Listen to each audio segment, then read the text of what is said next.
meeting. We shall be starting shortly.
Okay, I think everybody is back. So good afternoon, everybody, and welcome once again to SaffronSACAP Voice Talkover in collaboration with the UK Home Office Engagement Vulnerability Team.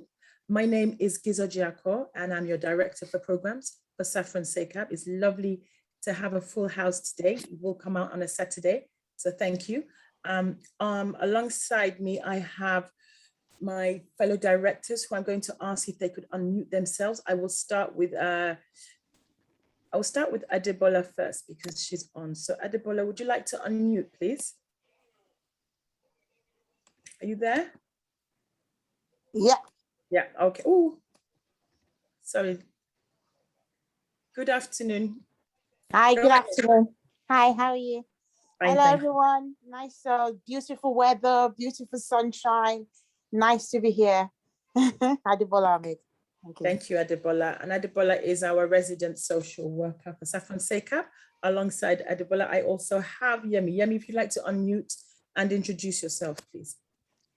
Hello, everyone. Good morning. Thank you for joining us. It's going to be a very, very interesting session today. I'm so looking forward to it. And as usual, I am your host on Facebook. We are live. Please leave your comments, your questions, whatever it is. Just let us know and we will pick it up. Thank you.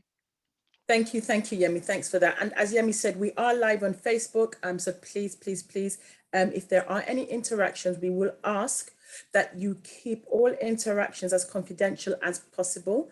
We would not like any names to be mentioned, but please feel free to share your stories. Today's topic, before I will hand over to the immigration team, today's topic is the interface between the UK immigration and safeguarding and harmful practices linked to faith and culture.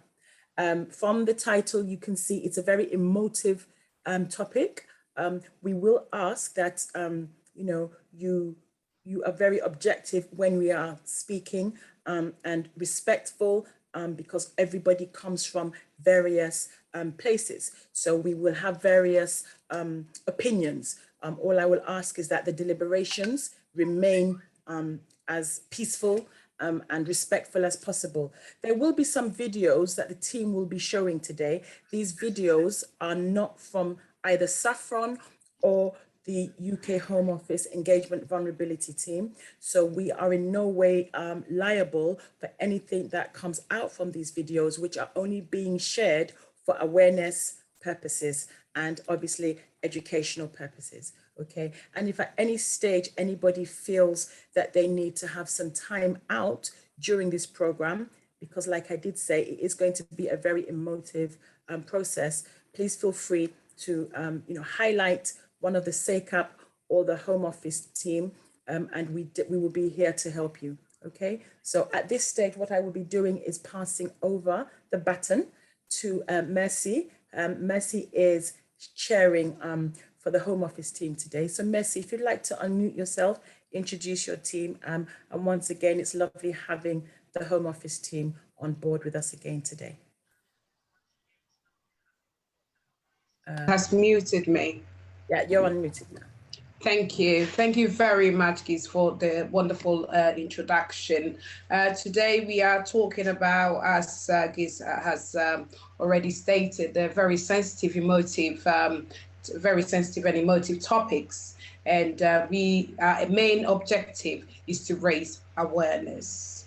And hopefully we will have a conversation, a discussion about these issues that we hardly talk about in our communities. We need to get it out there, we need to talk about it, and we need to make sure we come forward for help if we need it. So thank you very much. And thanks also, Giz, for the disclaimer. It's very important that we remain respectful. We will not be talking about any sensitive religious practices or issues.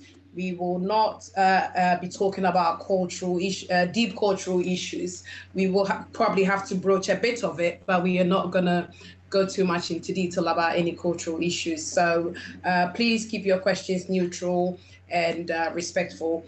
My name is Mercy Oseipoku, and I'm here with my colleagues, Pat Dale, our director, and our manager, Catherine, Dawn. We have Dawn with us as well, and our vulnerability lead, Janet. Can you please introduce yourselves? I will start with Janet.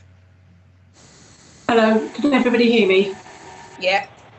Hello, good afternoon. My name is Janet Griffiths. I'm one of the vulnerability leads for immigration enforcement, and my role is to support my colleagues, and some of them you can see here, in identifying and then dealing with any vulnerabilities that we encounter during the course of our work. So that can be any nationality, any gender, any type of vulnerability, from a mental health, from alcoholism, to some of the topics that we're going to talk to you today. And our culture within immigration enforcement is to see the person first. So although you may have an insecure immigration status, that is secondary to any vulnerabilities or health issues or whatever else that we encounter, we have to deal with and we can help you with. But before I go any further, I need to say to you that we can't help you unless you come forward. There's lots of things that we can do to help. We can signpost, we can try and make sure that we protect you and safeguard you, but unless we know what's going on, we can't help you. So my main role is to help my colleagues deal with the effects of modern slavery. So modern slavery can affect anybody worldwide, regardless of nationality, culture, gender, whatever. Anybody and everybody can, at some stage in their life, be vulnerable to modern slavery. And modern slavery encompasses trafficking, so being brought into a country, not just the UK, to be exploited, slavery and servitude, forced and compulsory labour. So when we're talking about servitude and exploitation, it can be sexual exploitation, labour, domestic servitude, which we're going to speak about later, and criminal exploitation. And a lot of times modern slavery is under our noses. It's hidden in plain sight. So my advice to you, or my plea to you, is if you see something that you don't think's right, ask for help, come forward, report it. And then, because you may be that potential victim or that victim's last chance of getting out of the situation that they're in. So that's my plea to you today. Please ask for help if you need it, or ask for help on behalf of another person. Thank you, Mercy. Thank you very much, Janet. Catherine, can you introduce yourself, please? Yeah, sure.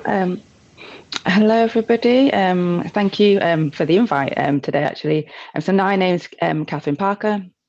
I'm one of the assistant directors in immigration enforcement, and I lead or head up the national community engagement team.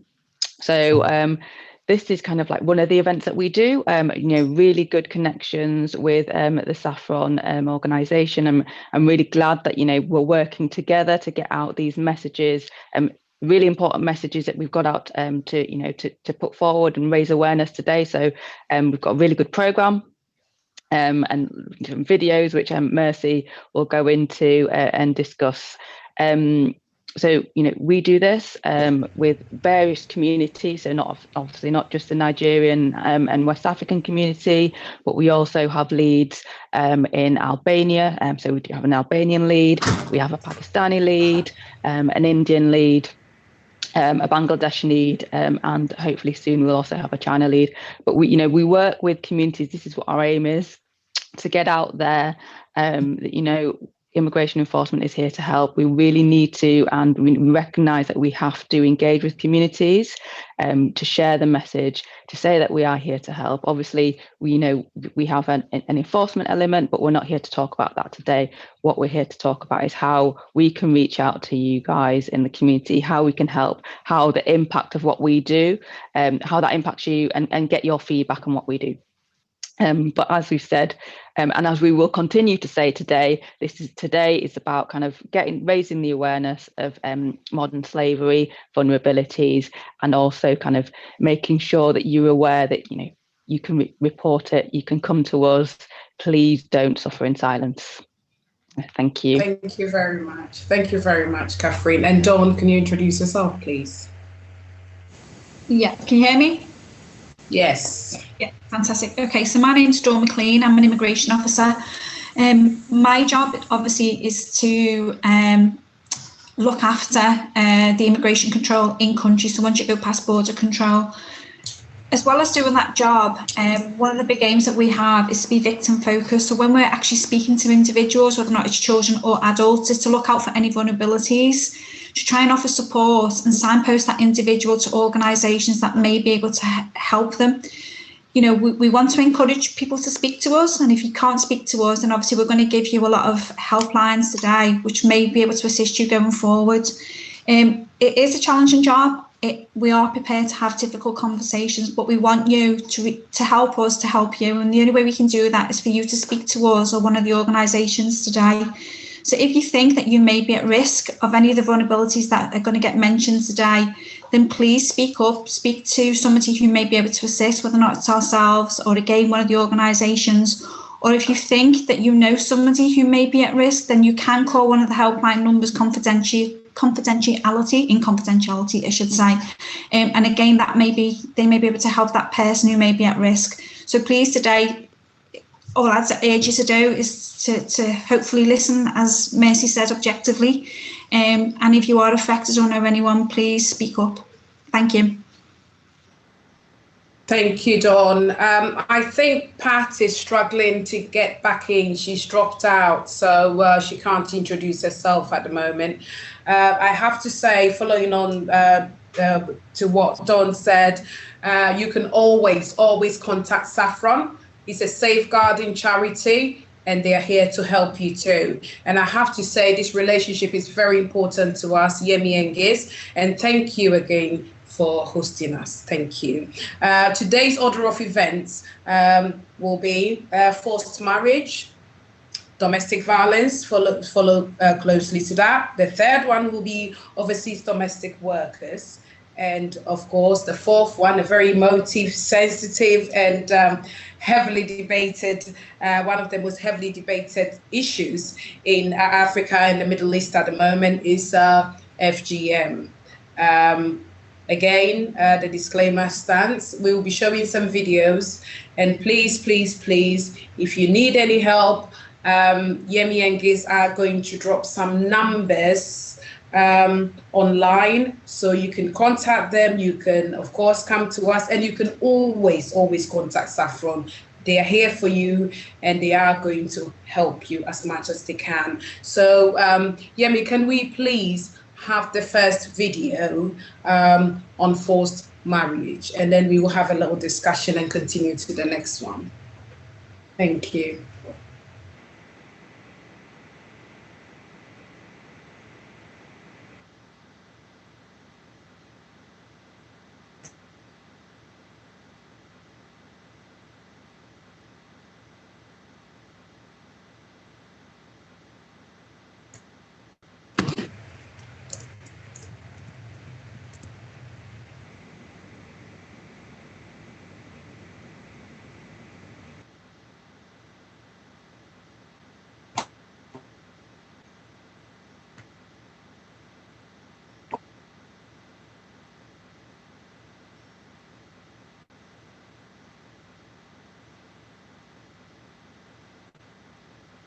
They will be forced to stay with that person, very different from arranged marriage. Forced marriage is very different from arranged marriage, where 2 million people consent. Forced marriage is where you have one or both people say, actually, mum and dad, I don't want this. Mum and dad are not accepting that, and then duress becomes a factor. And then they're pressuring you to go through with it. And that pressure can create various forms, psychological abuse, physical abuse, a number of things. And sadly, that person gets worn down, is made to feel guilty. This is their family, they love them, then they go through with it. And what that means to that person is, on their wedding night, they will be raped.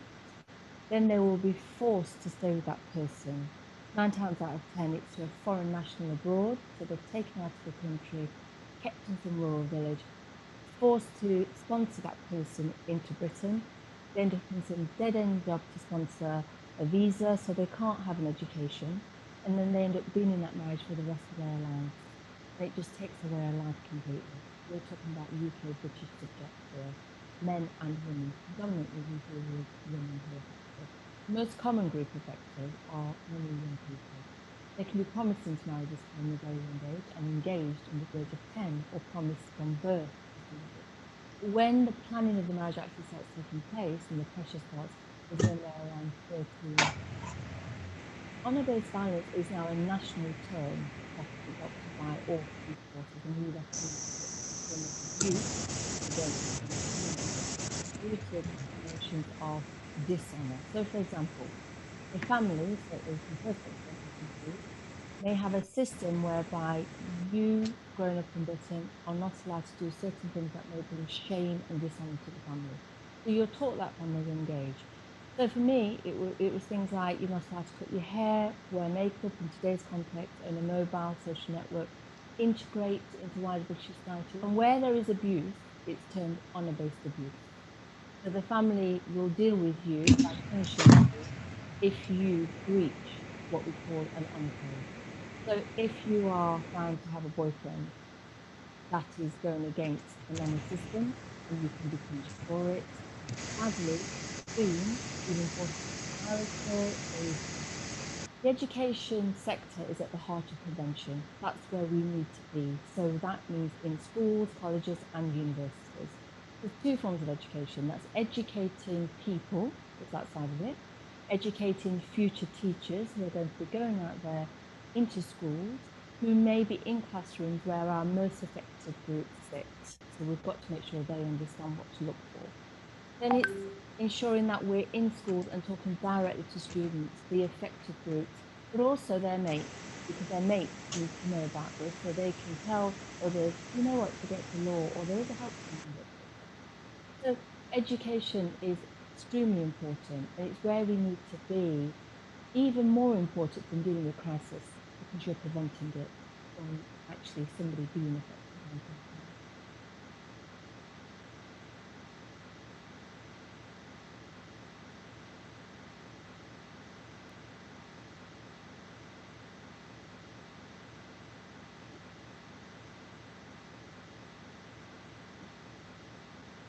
That video's over. Was it clear? I got messages saying you couldn't see the video. No, we couldn't. I couldn't see it at all. None of my colleagues did either, but we could hear it. Could you Yeah. see So it, you- Giz? Yes, it was clear for us. I don't know if it's a security thing, but it was very clear Yeah. for me. Yeah. And it was What about the clear on audience? Facebook. It was The clear on audio- Facebook as It's clear on well. Facebook, yeah, because I got messages. The audio wasn't amazing at the beginning, but it picked up. But the audio was just dipping, but the picture was very clear. Okay, it did say our system. I got a message to say that they can't show the screen because our system wasn't set up properly. Right, It right. did say on my screen. Okay. Anyone else joined us? Could they, Omoti, could you hear this video? Please feel free, unmute. We just want to know. Adebola? I heard it. I Thank saw you. it. Okay. That's You fine. saw it. Yeah, I saw the video, but the audio wasn't great.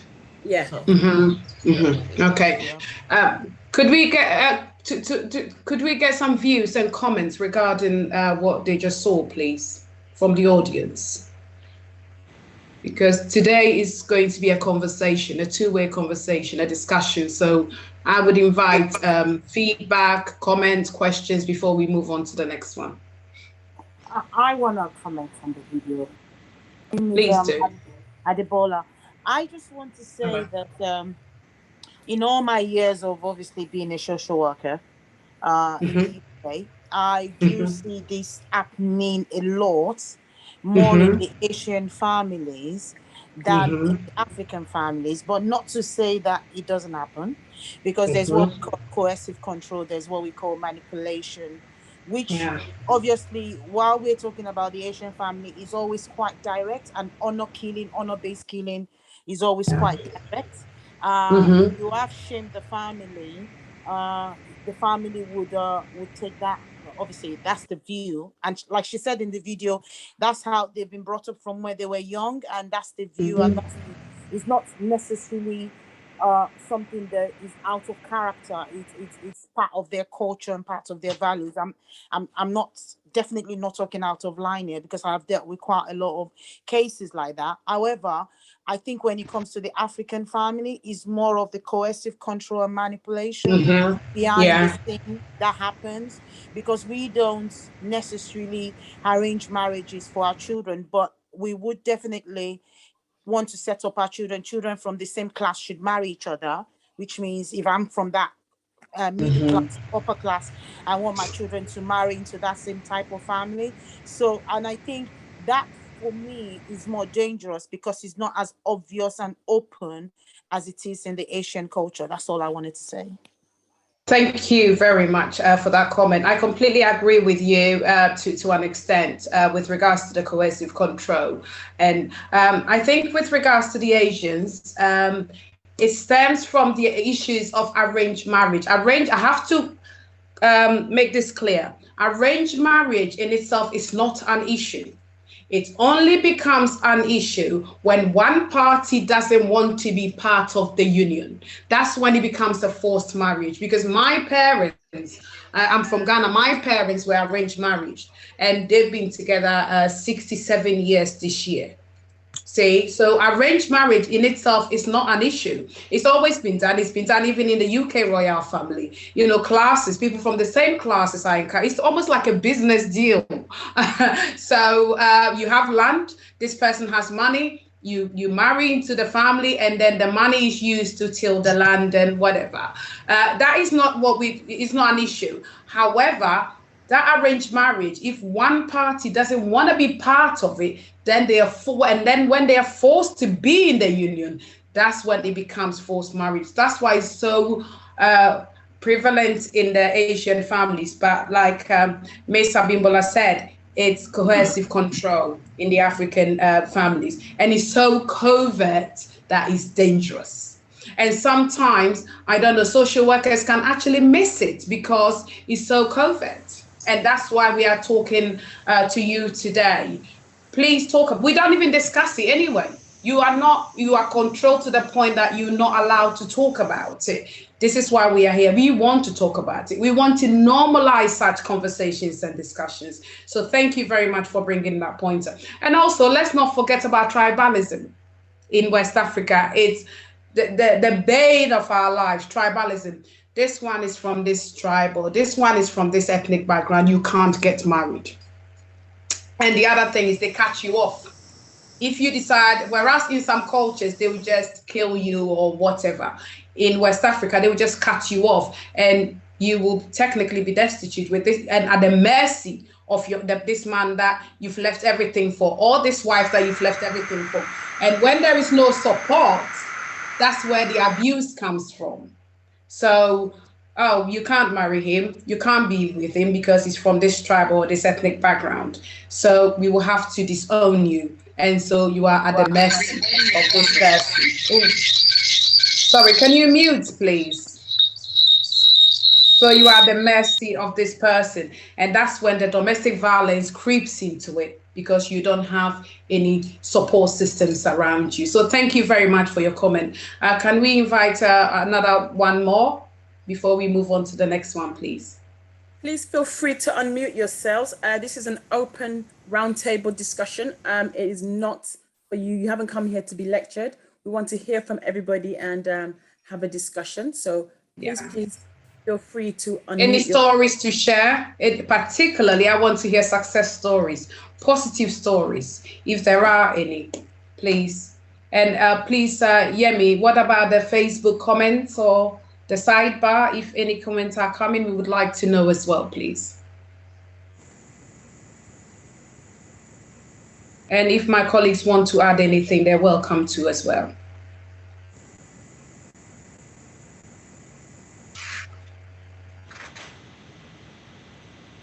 Okay, can I ask Mercy, if somebody was being, in the UK today, if somebody was being forced into a marriage, and how would they report it, but stay safe whilst reporting it? You know, I know, and when I mean like this, I know you can probably call the police, go to the other organizations, but you know, the families, some of the families where this is happening are also professionals. Absolutely. So they already know, you know, the interventions that are out there. So how does this individual get out of that kind of situation safely? It's very difficult it's a very generic question. Of course, each situation will have to be dealt within its own constraints and the risk available and stuff. But if you are in immediate danger, as always, I will say call 999.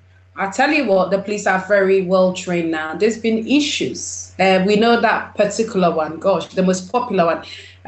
There was a program about her a month or two ago. On BB, that because from that case, that was a defining moment for the police, and they've been given a lot of training. In fact, they have a specific department. So when you call and you manage to tell them, they will know how to deal with it. They will refer to that department. I will give you an example. I deal with marriages in the Home Office, and I will tell you something that happened with regards to well, it's slightly different. It's organized crime, but within that, there's forced marriages. Anyway, two ladies from Eastern Europe were promised a job, a hotel job in the UK. So they came excited. When they got here, they were forced to marry two Pakistani gentlemen, of course, for papers. And obviously, they were raped. And one of the girls managed to call her dad back in her home country to tell the dad to get help for her. The dad then went to the police, and then Interpol got involved, and they showed up at the door of this address. The girl came out and said everything was okay. Yeah, she came to the door. Obviously, the partner is behind her. She can't tell the truth, can she? Oh, so she came out and said everything's perfect.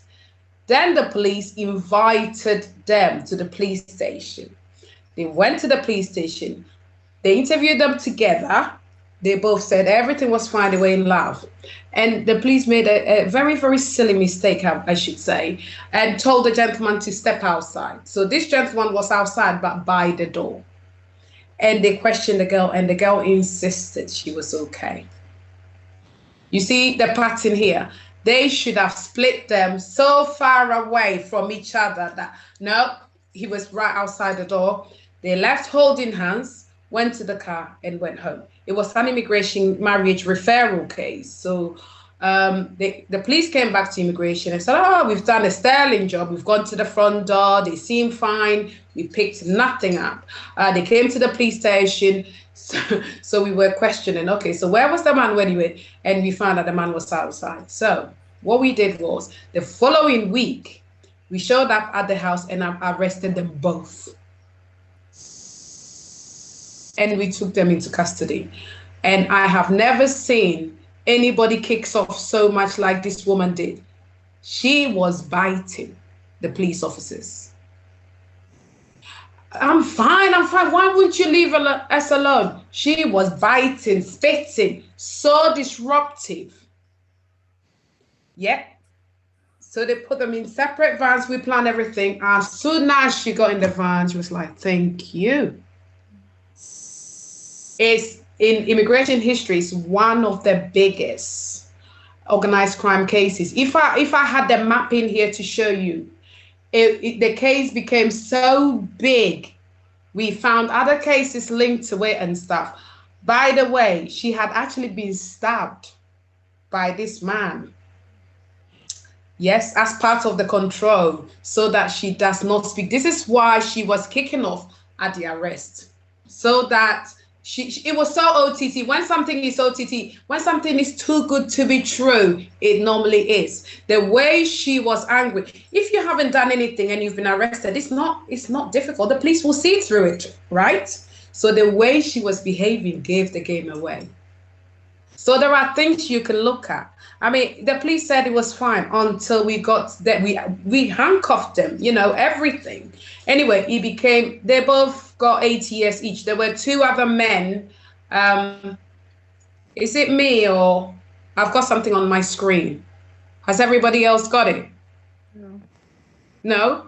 Well, something's come up on my screen. Anyway, there were 2 other men involved, and then it connected to another 7. It's become one of the biggest immigration forced marriage cases. So forced marriages is not just about, being in a certain community. It has so many different forms. So the girl showed the marks on her body where she was being abused. She was actually kept in the loft with another lady. And because they stabbed her, they were using her as a deterrent. You see what's happening to this one? This is what's going to happen to all of you if you don't stay in line. Right. So it takes so many forms. Sometimes what you see is not what's happening. Okay. Yeah. I think we have Mercy, if I can I just add on to that one? So yes, absolutely. Obviously, just to add on to what Mercy said then, so it's actually a criminal offence to force somebody into marriage.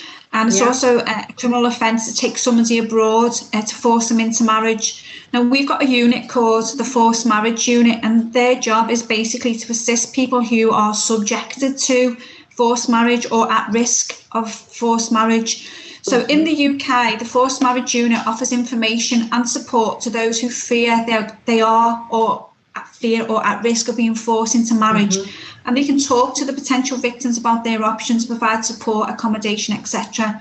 Now, if a person is taken overseas, then the Forced Marriage Unit can help British nationals that are faced or being faced with forced marriage abroad by helping them to a place of safety and helping them to return to the UK as well. I can also assist non-British nationals facing marriage abroad by referring them to local organisations that can help. And I know Saffron are going to put some information up on the screen later on today. And they'll also help immigration cases as well, because obviously we do know that people have been forced into marriage already. And they will help them potential victims or the victims themselves to explore their options, including assisting those who've been forced to sponsor a spouse's visa for settlement in the UK. So obviously there's a lot of information there. It is all on the gov.uk website. But again, Saffron's got the links for all the organisations that can assist as well. Thank you very much, Dawn. And following on to what Dawn said, if you're abroad and you're British and your parents or your family members take your passport and tell you that you can't do anything about it and you're not British anymore, that's simply not true. You are British whether you have the passport in your hand or not. Until you renounce your nationality, you are British. So if, for example, this is happening to you abroad in Nigeria, for example, I'm only using Nigeria because we are talking to a lot of Nigerian audience. You can go to the nearest embassy or High Commission. You can actually, you don't even have to go to the British one. You can go to Canadian one, whichever one you can get to quicker. They will try and help you and get help for you. And I do know Saffron has a massive presence in Nigeria. Please contact them locally as well. If you're local, you can still get help. You don't have to be British to get help. Saffron will signpost you and help you in Nigeria as well. Thank you. Any comments or questions? Can I make a contribution? Yes, Yes, please. The more the merrier. Thank you. Number one, I just want to correct something you just said. Saffron is not just a Nigerian organization. It actually covers all the African, even Caribbean we work with. Oh, thank you. I wasn't aware of that. Thank you for that. We're not just saying that. We're all for African and even the Caribbean community. Well, fantastic. Thank you. That's the number one. Then number two, in terms of what Giza asked, she had asked a question about what would happen if. So from my point of view, I work with children. So what would happen is if a child feels that they're being forced into marriage, a social worker, like someone said, there is a forced marriage unit. They would do a joint visit to see the child.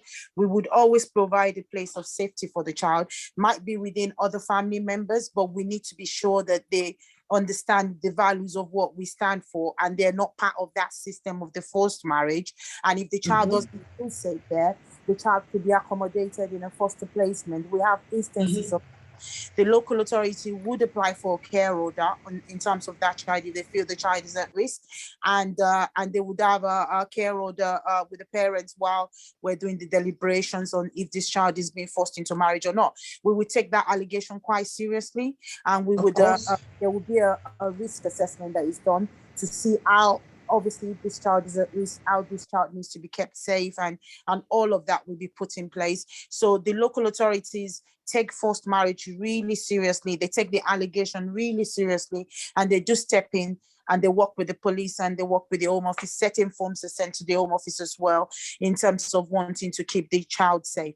But we would do all of that. And I have to say, I see that a lot of times, holiday times, I mean, the referrals that we get around holiday times is always skyrocketed in terms of forced marriage, because that is where lots of are planning to do it. And sometimes I think the thinking behind it is that maybe these children are getting a bit too westernized and they want to bring them back to the basis. So different families have different views of why they do it, they want to do it. But to be honest, the social workers and the police and everybody, we would take every precaution. We will put a mark on the child's passport, known to the border office. Everybody will be aware of what's going on. So yeah, it's taken quite seriously from the local authorities' point of view. Every local authority takes forced marriage quite seriously.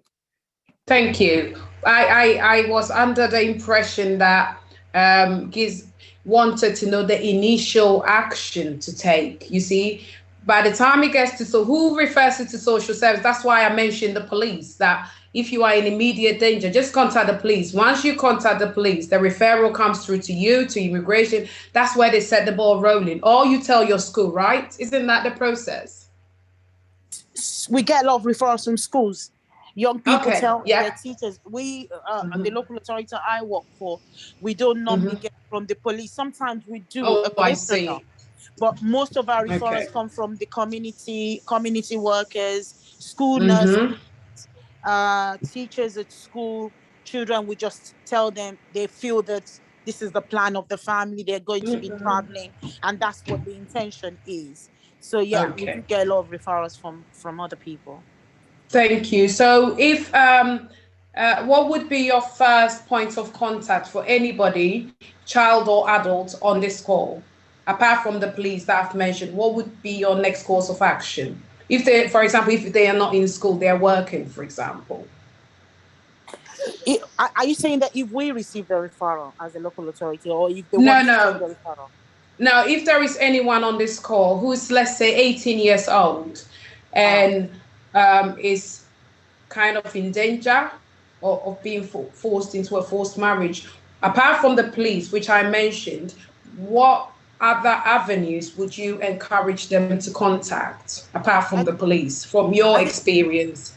We have Saffron. Saffron is here to help. We've got a very open platform. People can always contact us, and that's part of what we would do. If they do contact us, we put them in touch with the organization that, or the local authority that they would be dealing with. Don't forget, we cover all of the local authority in the United Kingdom. Yeah, so we would obviously put them in touch with who they have to be kept in touch with, and we would ensure that they're safe. We do our own risk assessment on them, and we obviously make sure that their life is not in danger, and things like that. So Saffron does offer a very good support for people that are out there. Yeah. Okay, thank you. Do you have also, can you put on Facebook all the Saffron details for the Caribbean nations, and also the other West African countries or other African countries, not just Nigeria? All the information, please. That will be great. Thank you very much for your input. Giz and Yemi, if there isn't any more questions or inputs regarding forced marriages, can we move on to domestic violence, please? Yes. Yes, we can. Thank you.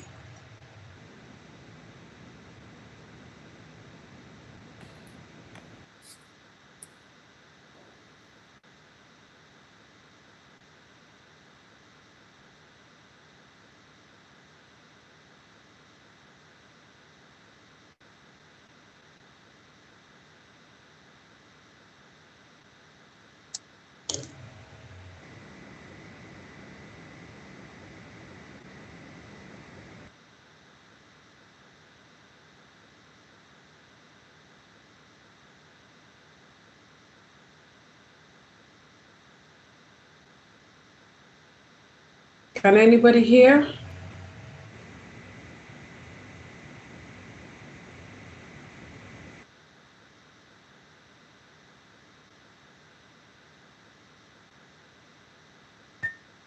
My name is Sarah. When I was 7 years old, we had a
The video is not playing.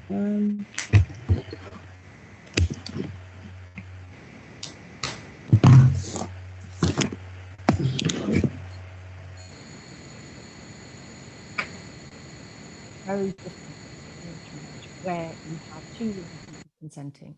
A forced marriage is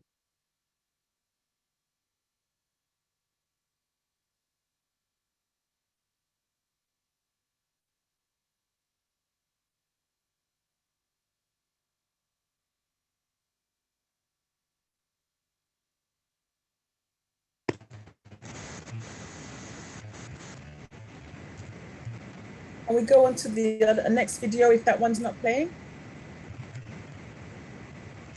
Yes, please. Okay. Yeah. All right. So, okay. Can we go to the next one?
I was 14 years old, and my sister was dating this boy. She eventually ran away with him a year later. My parents actually thought I was going to run away because I had a boyfriend myself, and they took me to Bangladesh, and they got me married to a man who was twice as old as me. I was in Bangladesh for 11 months, and I was sick for 6 months. I actually thought it was a holiday until my father sat me down and we were all having dinner together, and he said, wouldn't it be great if Ruby got married? And that's when I actually really knew deep down that this is going to happen. Otherwise, I just heard little, talks about it, but I wasn't so sure until he actually said it. It was torture. It was torture because I was getting raped all the time. I was made to have a child. They wouldn't let me go back home without having a child. I found out because one of my cousins actually gave me the pill, the morning after pill. So I was taking that, and then my so-called husband's family went through all my belongings and found my pill, and they took it away from me. Within that 2 weeks, I got pregnant. I came back to the UK because I got pregnant and I got really, really sick. I later on found out that I had a virus, and that was the main reason why I came back to the UK, because they didn't have the medical equipment or medical, things to give me to get me to get better, so I had to come back. When I did come back to the UK, I tried to kill myself, and I got taken to hospital, and they knew I was pregnant, so they did ask me when I had no family around, do you want to get rid of the baby? And I said yes. But when I had the scan, I saw my daughter's heart beating, and I just couldn't do it, so I kept her. My family at that time, there was a lot of domestic violence going on at home. So we did have social services involved. We did have, the doctors were aware of it also. But I started to bunk off school quite a lot, and they wouldn't question why I was. I'd make up a lot of excuses. Oh, I'm here, I'm helping my mom and everything, but they would never actually contact my family to actually know what I am. So I feel like this build-up of red flags was not really looked at all. So when I did go away for a year, nobody actually bothered to say, oh, well, this was going on before, why did we not pick up on it? So I feel that if the school systems and GPs and social services actually reunited and communicated with each other, I feel that it could have been prevented.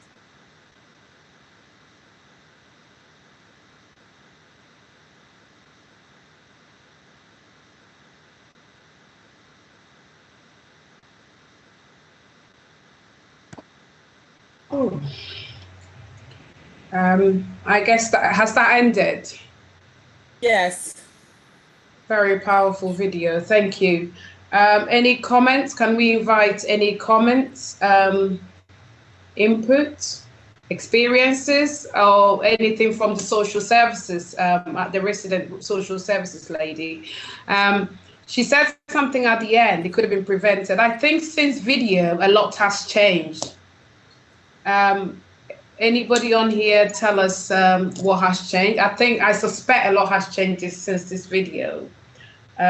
Maybe Saffron, you can help us with what's changed since this video or what the current situation is.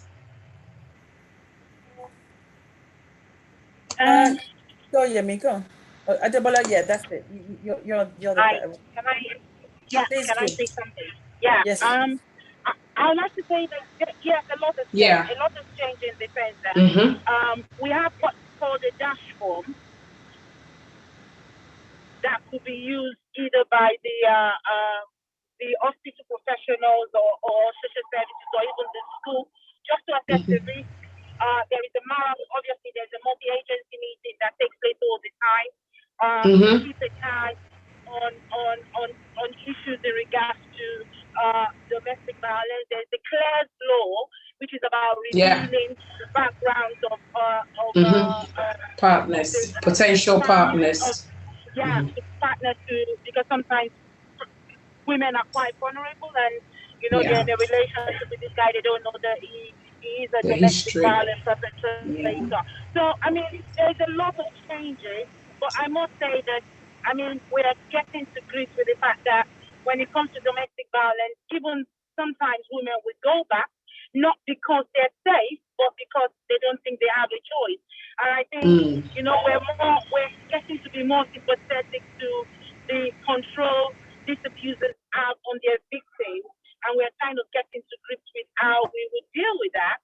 But, you know, in terms of social services intervention, because of the children involved and the offer of refuge, applying to the Home Office for a waive on the concession so that they can claim benefits. So there's a lot more collaborative work going on. And I must say that, yes, there's a time when we used to miss it a lot, and we still do a little bit, but we're getting to grips with obviously offering more support to families and their children.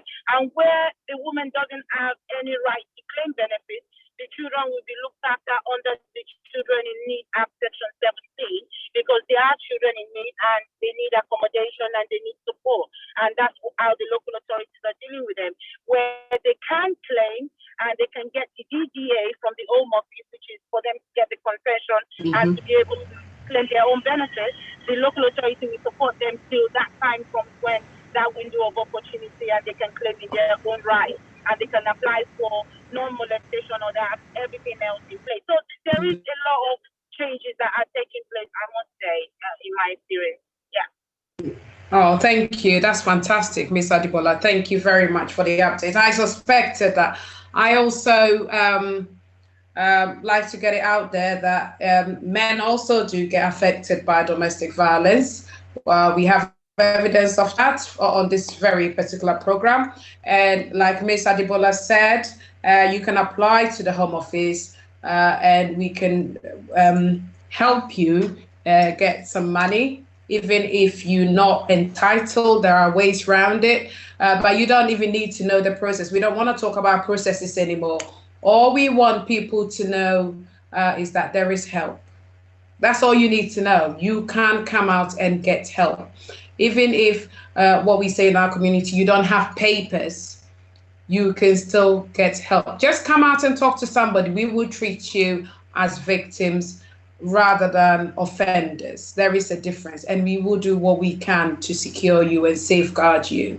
And you have the social services help as well, and the local authority. So there is help from different areas, multi-agency help. Janet, I don't know if you want to add anything. I'd just like to say, please don't ever think, anybody, male or female, that you have to stay in abusive relationships. That's not what we're saying. There's lots of reasons why people do that. Control, duress, fear for your children, not having a roof over your head. But please, please come forward. We can help you. The police can help you. But you need to ask for help. Please don't stay in that situation, because you never know where it will end. And the violence could escalate to such a pitch where somebody unfortunately loses their lives. Please come forward and ask for help. Thank you. Mercy, we have that video ready to play now. Yemi, if you'd like to play the video now, please. Okay, let's go for it. Okay. Unless, is there any important questions or comments on there that we may miss if we rush to that video? If there isn't, then we can. Yeah, there's no. I've got the Facebook page up and I've got the chats up. No. And there's nothing. That's fine. No. Okay, let's move on. Thank you. Babes, let me give you gist. Brother James told me that the Akondes has just been arrested. How come? Do you know their girl, Teresa? Didn't know she was coming to UK to do housework. Are you serious? As soon as she landed UK, they seized her passport. In fact, that girl works from morning till night. No school, no friends. They abused the girl. That is pure wickedness. Brother James was even telling me that he advised the Akondes, but they ignored him. Come on, give me that food. Stupid girl. That's why you're here in this house. You can't sleep. Stupid girl. I was worried for Teresa. So he called a confidential modern slavery helpline to report the situation. It was after his call that the police and support worker got involved. You don't mean it. So where is Teresa now? My sister, she's receiving specialist support right now. That is good news. We thank God, though.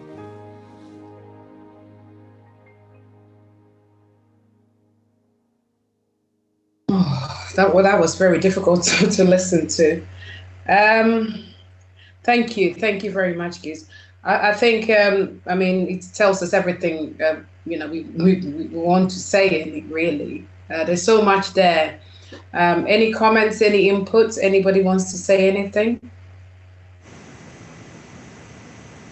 And please, the passport again. If they take your passport away from you, it doesn't mean you are a non-entity.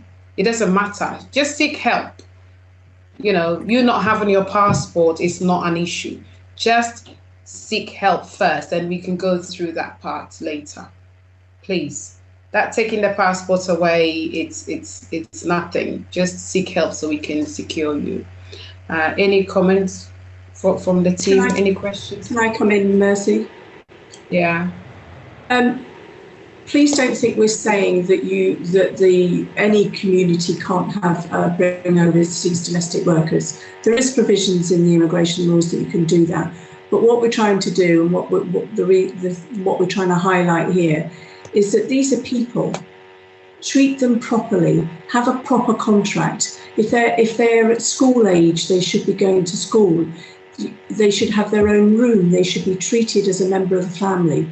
They shouldn't be treated badly. No person should be treated badly, of any age, nationality, anybody, regardless of their circumstance. And if you see something, for example, Yemisi Jenkins uses a good one as the only time you see some of these youngsters is on Sunday at church, when they're withdrawn, they're not very well, they don't look very well, they're not well dressed. They've got no access to friends or family or social media, what is normal in our society. If you see that, then report it, because it's not right. It's an indicator that something might not be right. Even if you're working as a domestic worker, you're still allowed to have time off and money and clothes and your own room and education and go out with your friends, etc. So please, if you see something, you must report it. This is not about saying that people aren't allowed overseas domestic workers, but it's about the way you treat them. You must treat them like human beings. Thank you, Mercy.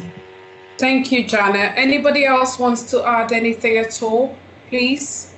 Saffron? Can I say something, please? Please go ahead. Yeah, I just want, number one, I want to say that Saffron is available to support women and their families out there, because, I mean, sometimes I know that women find it hard to communicate what's going on to social services, because they fear that their children will be taken away from them. And we understand what the duty of the local authority is in terms of the duty to protect the children and to protect the family. And we would obviously be their voice, would be their mouthpiece to obviously get these services in place, because we understand the gravity of it. And I just wanted to share from my personal experience that, especially when it comes to coercive control and financial manipulation that women sometimes face in relationships, which obviously is part of domestic abuse, that, talking about it, and I mean, with one of the cases that I dealt with quite recently, I obviously had to, dad was in the home, mom was in the home with the children. She was facing a lot of financial manipulation. Dad used to make them eat expired food, because he obviously, that was part of his control, beat mom up and all of that. And the way we were able to get mom out of the family home was, we had to arrange a disguised appointment for one of the children, and I had to send an email to mom to say that's where we're going for the appointment. But actually, they were being moved to a refuge that day. And that's, so there are clear social workers work with families to protect them. We're not going to put them in danger. We're not going to go and move them where dad is home, mom cannot talk. I mean, a lot of the refugees that we would do, we would have to refer them to, they have to do their own risk assessment by talking to the mothers, and we would always provide a place of safety for mom to do that assessment, because the refuge won't offer them a place until they've done their own risk assessment as well. But I just want to say that the local authority has a lot of resources, and Saffron also has a lot of resources to help people. We are very informed people in different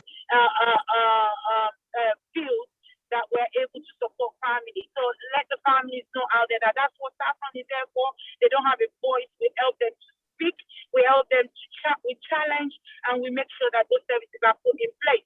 And we would not let anyone minimize domestic violence, because nobody, absolutely no one, should be put in a situation where their life is lived in total misery from day to day, or that they have no control over their life, they have no control over what they do.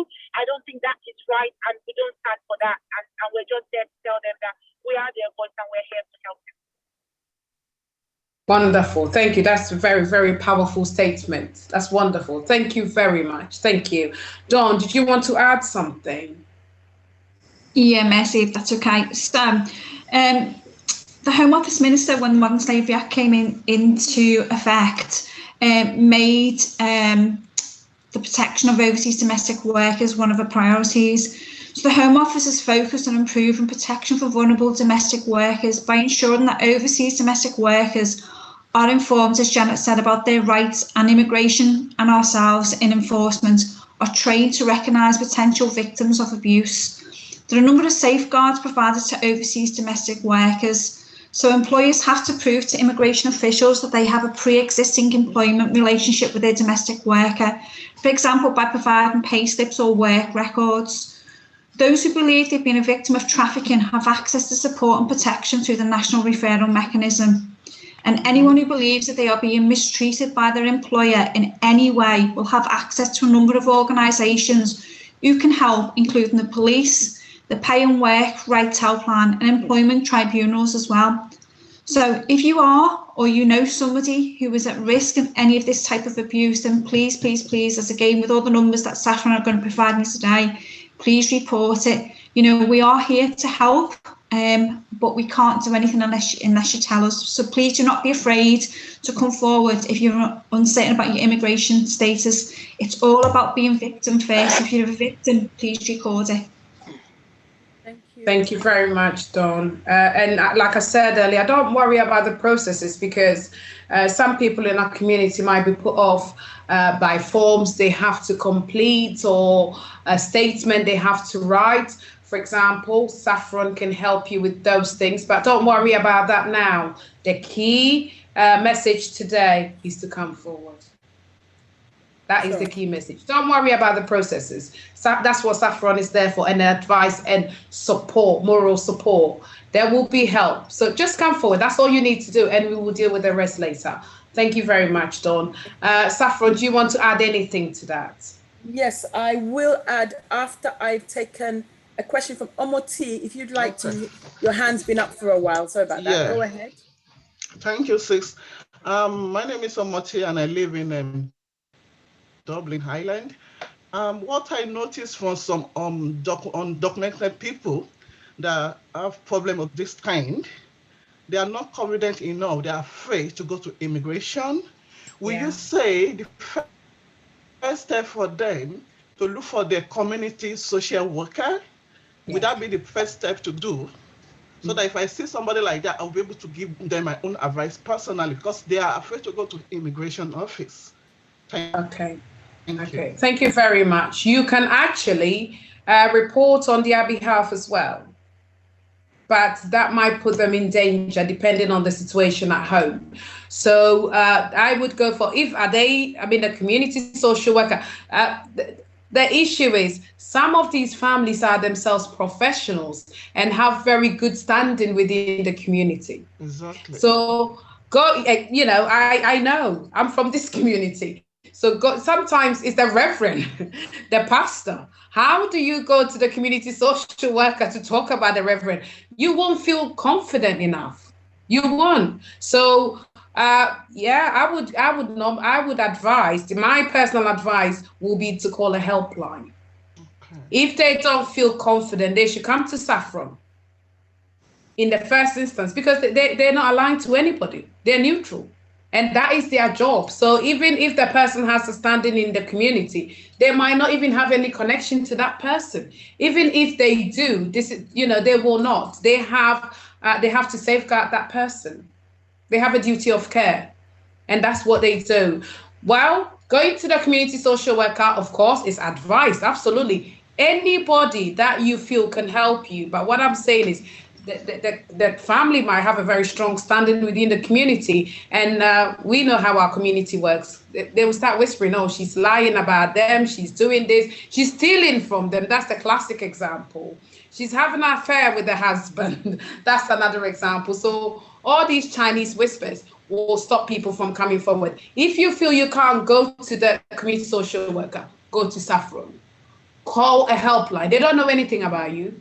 You don't even give your name in the first instance. Just test the waters. Don't go straight to immigration. All that will come later if you don't feel up to it. If you come to immigration, great. But if you don't feel up to it, just use any of the helplines available. So what I can say to the person who just came online, you can actually call on their behalf as well. But like I said, I don't know the situation. Every situation is different. By calling on their behalf might actually put their life in danger. So I would contact Saffron for advice, and I would encourage that person to contact Saffron as well. And I would, for me, ask them to contact a neutral helpline. They will know her. The helpline will have nothing to do with their community, and it will be safer. Even the police, 101 can help. If she doesn't want 999 to send people straight away, 101 can help safeguard them as well. So encourage them. Sometimes that's all you can do. We've all come across people who, 1 minute on, we've all come across people who are stuck in a situation. It's easy for us to judge from the outside. And what we can do is just to encourage them to the point, help them build themselves up to the point where they feel safe and stronger to seek help. But always make sure they have all the numbers available. Help them. Do what you can to help them, but don't put your life in danger. Thank you. Yeah, and don't be afraid. Yeah, I was going to say, and don't be afraid if somebody's in a powerful position as well. I mean, Mercy's just covered that as well. We do know that we have people in high standing that have prominent positions in the UK that bring overseas domestic workers over. Please do not be afraid of someone's position. A crime is a crime, whether or not you've got no money or you're rich. A crime is a crime. You still report it, and we can help. Absolutely, please. And like I said, the lady, please, can you help that person, support them morally, to help them be strong, to build their stronger spine, to have the courage to report them, please, if you can. And Saffron, please. Thank you so much. If you know somebody right now, before you go, can you liaise with Saffron as soon as we come off and give the details if you can, please? Thank you. We will be doing that. Omoti, you're free to do that. And yeah, thank you so much for that, Mercy. And what we would just say, Saffron, our family support service is out there, it's up, it's running. And as Adebola rightly highlighted, it's the African and Caribbean community. So, and it's not just in the UK, it's the whole of the United Kingdom. We are far-reaching, Scotland, and some parts of Ireland. So we will be reaching out to you, Omoti, in regards to the situation that you've highlighted now. We have got some few questions on Facebook, and please, Facebook, feel free to drop any questions because Yemi is actually putting them. I'm getting them through Yemi. Yeah. So somebody has asked, and they've said on Facebook, domestic violence has increased during the lockdown period and still ongoing according to the statistics. How do you encourage victims to protect themselves against this abuse when it seems there is no escape? Well, can I say something? I really need to stress this statement. When it comes to safety of family, when it comes to safety of a mother, and when it comes to safety of the children, the local authority has a duty to provide a safe accommodation to the children and the family, regardless of their status in the country. Every local authority has got an immigration worker that obviously helps liaise with the home office in regards to status fees. But when it comes to safety, we do need to let everyone know it is a duty, it's not a power, it is a duty of the local authority to keep the children safe. So it doesn't mean if a mother, for instance, say, I don't feel safe to go back home, it's the duty of the local authority to put them in an accommodation. Sometimes we lodge people in hotels before we find them refuge. So there's no question, there is no debate about it. When it comes to safety, it is very serious, and you need to put the onus on the local authority, wherever the local authority is, that they should provide that accommodation for the family, because this family feels threatened, they feel unsafe, the children are being put in an environment where obviously mom's life is at risk, children's life are at risk. It's taken really seriously. There is no debate about it. If a local authority has failed in its duty, this is what Saffron will challenge them on. We know what the law says, and we will bring every local authority to account on what they should do when it comes to safeguarding children and their families. There is no debate about it. It's a duty. Thank you. I just wanted to stress that. Thank you, Ms. Adebola. Also, Giz, you know what you said, the comment or question or statement you just read, the last bit worried me a little bit. It actually highlights the person's mental state. And that is a problem. We need to look further. Can you liaise with this person as well? What they said about when there is no way out, there is a way out. This is a mental state that we need to work on. That is an issue for me from that statement. And Ms. Adebola, can you please speak to that person?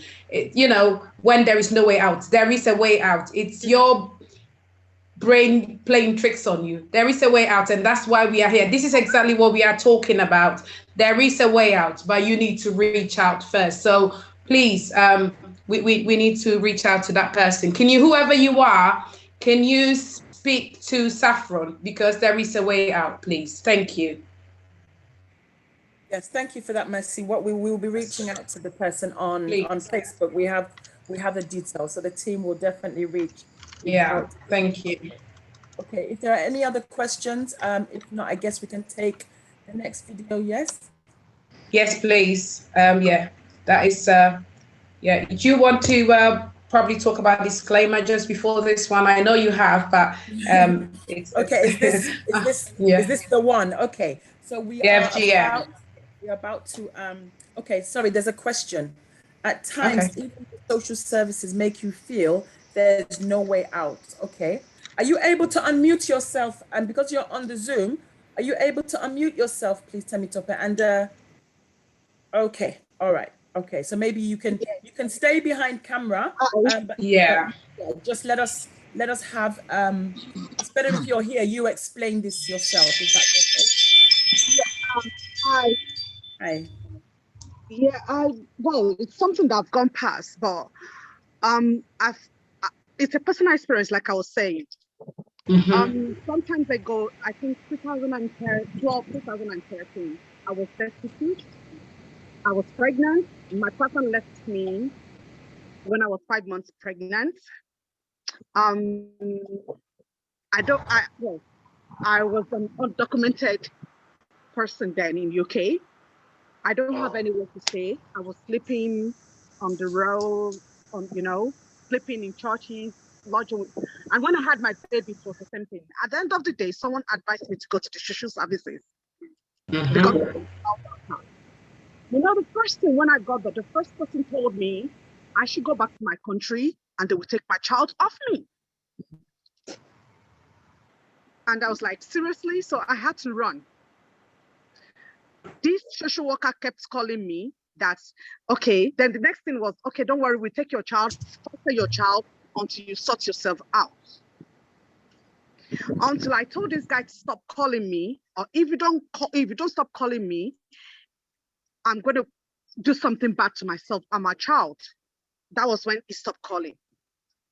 I had to go to school, and you know, all the time I go to this social worker or this social services, this local authority, I always come back feeling bad about myself. I won't lie to you, it got to a stage that I told myself, like, I think I'm better off dead, that if I died, they would take care of my child. And it was at the last minute, believe you me, I was about to commit suicide then. When someone called me, and this lady was talking to me like, oh, this is not you, what is going on? And I told her what is going on. She was the one that called the social services and told them, see, if anything happens to this lady, I'm going to make sure all social media in this world, everywhere knows what is going on. And that was when they came in. And when they said they would help me, and even though they were trying to help me, you know, this case got to a stage, they kept telling me that I'm an illegal immigrant, that I should leave, even though my child is British. Until someone introduced me to one charity organization in London. That was this charity organization that came in. I was like, seriously, are they telling you this? And I'm telling you, this went on for almost a year before I met the social so I felt really bad about myself. I was feeling incompetent, you know, and they were practically telling me they don't have anything to do with me. They are going to take my child off me, even though they wrote it in their assessment that the child is well looked after. Doesn't even look like we are homeless. But they kept telling me, the only thing that said was, I went to look online, like, oh, how can social services take your child, blah, blah, blah. That was when I told them, see, none of you can take my child because you can't see me that I'm maltreating my child, even though I don't have money, giving my child away.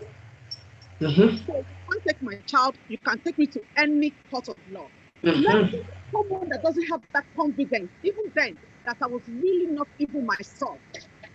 Because someone that doesn't really have that confidence.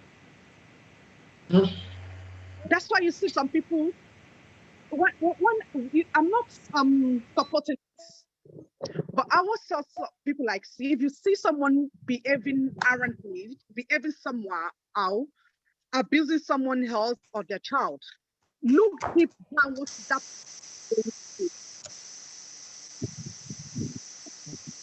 some people illegal immigrants in this country at the moment. And at the end of the day, they're struggling to take care of the child. And they felt like, during that time, people kept telling me they would take my child off me. And I kept telling them that no social worker can take my child or take them to any court. Even though I don't have it. So thank you.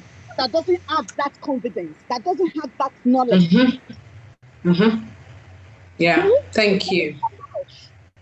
They won't. Not to tell them. They won't telling you. I've seen people in my situation that I kept telling them, oh, you go to social service, and they'll be like, Lila, I can't go.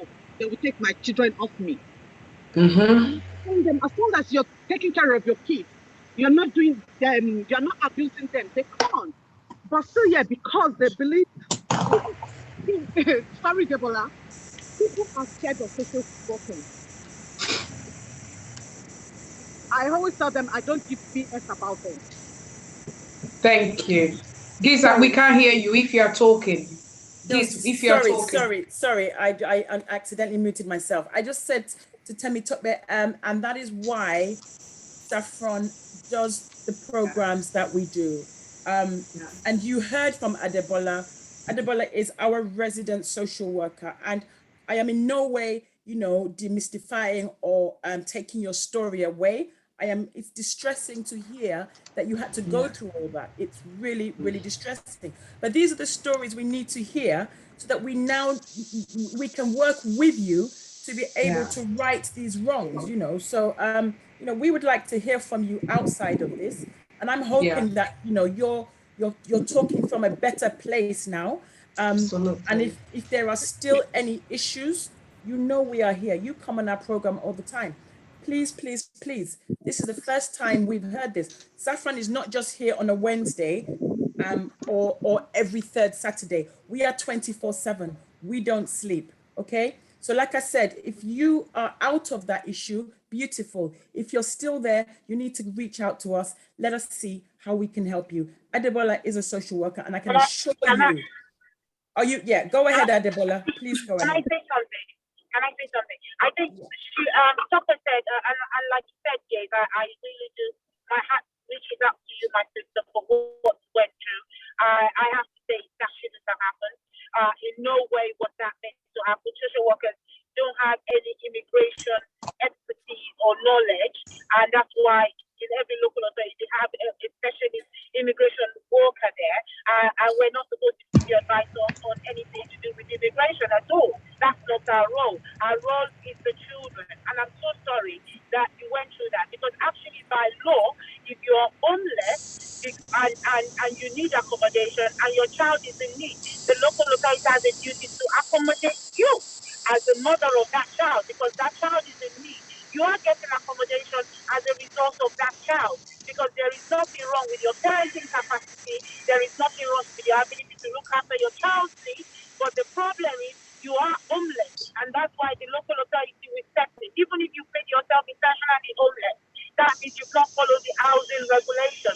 It is the local authority's duty to accommodate you for your child. And the question you asked at the end of what you said is, what would happen to somebody that don't have any confidence to put their views across? That's what Saffron is there for. We would help them to put their views across. We would help them to challenge the structure.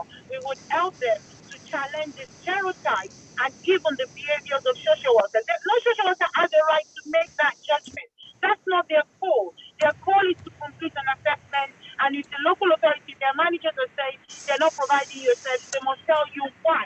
Because we would challenge, why are you not providing that service to this family? You shouldn't even have gone through that at all. I don't know what happened, and I really apologize for that, because that is totally wrong if you went through that, and I apologize on behalf of whatever the local authority is.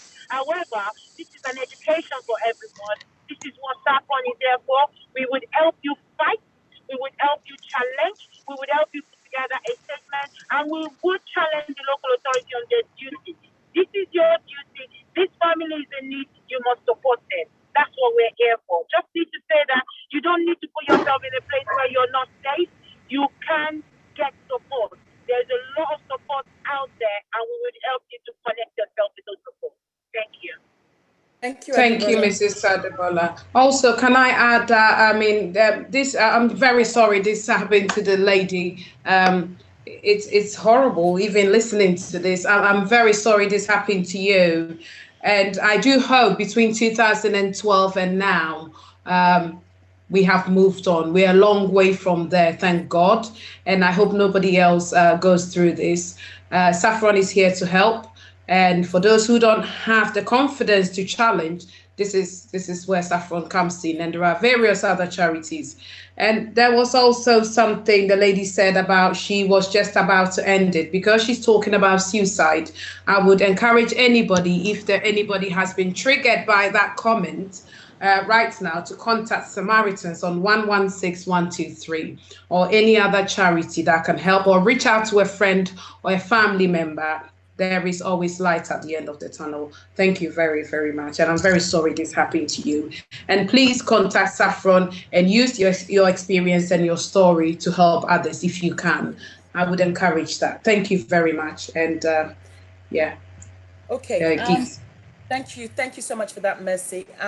Yes, we're going to go ahead now and play a video. And like I did put out a disclaimer at the beginning of the show, I am going to reiterate that this video has not come from Saffron or the UK Home Office engagement team. It is a video that is being shared today just for the awareness around the topic. And please feel free after the video to put out any questions that you may have.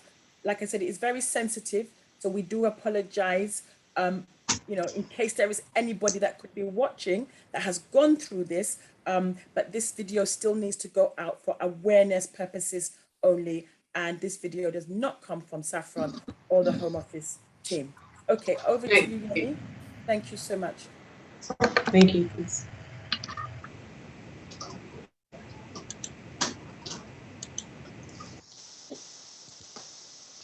My name is Sarah.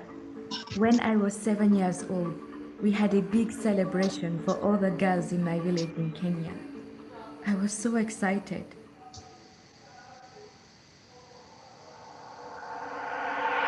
The woman cut me. She sewed me up. It hurt. But I remember my mother was very proud. "You're a good girl," she said. "This is best for you. You'll be accepted in the village. You'll get a good husband." It was hard to walk afterwards. It was even hard to sit. From then on, it took me a long time when I went for a pee. Later, I had a bad pain every month. I was happy to get married, but I remember the pain of my wedding night. We came to Scotland. When it was time for my baby to be born, the midwife said, "Oh my, what happened to you?" I felt so humiliated. I felt judged. I was treated like an object. I didn't get the help I needed.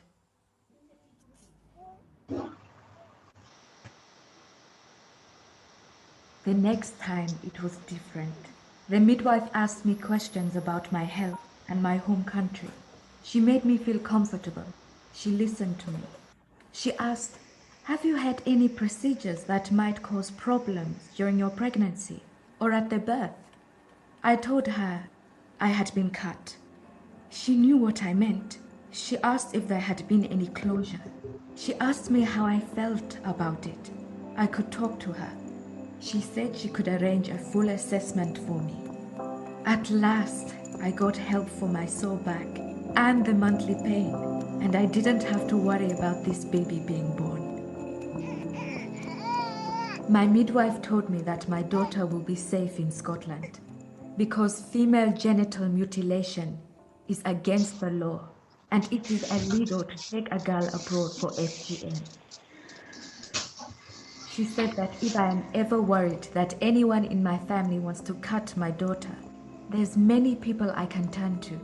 My health visitor, the nursery, the school, a social worker, or the police.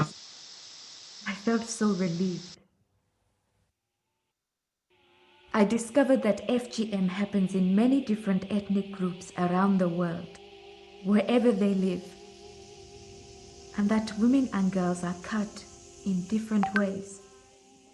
I met Mariam, who comes from Egypt. When I was 12, I was taken to a clinic. A doctor cut me. My parents thought it was best for me to keep me pure and make me marriageable. But it did not give me a happy marriage. Then I met Leila from Nigeria. I don't remember it at all. I was only a few days old when the midwife caught me. I know my family believed it was the right thing to do. A family's honor depends on it, and my parents would have felt ashamed if I hadn't been caught. But now I feel so betrayed. It makes me feel angry and sad. More than 125 million girls and women alive today have been cut. Some don't survive. When my daughter was 6, we decided it was time for a trip home at last. The school asked me and my husband to come in. The teacher asked, "Are you under any pressure from your family to have your daughter cut when you go away?" My husband Adam said, "We know what FGM does, and we won't let anyone hurt our little girl." The teacher gave me a leaflet that explains the law and how I can get help abroad if I need it. I told her I'd found out my bad back and pains were all because of FGM, and that I've discovered that FGM is not allowed in the country.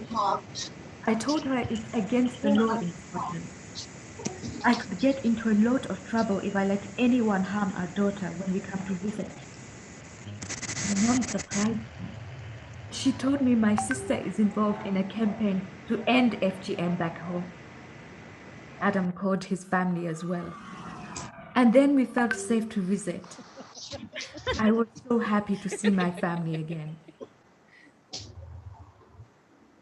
When you meet someone like me at your work, please remember, FGM harms girls and women. It is child abuse. It's a violation of human rights. It's a crime. But you can make a difference. Be sensitive. Families believe they're doing their best for their daughters.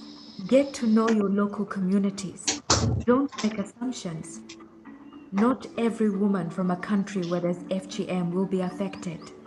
Be clear about where you can get advice and information. You are not alone.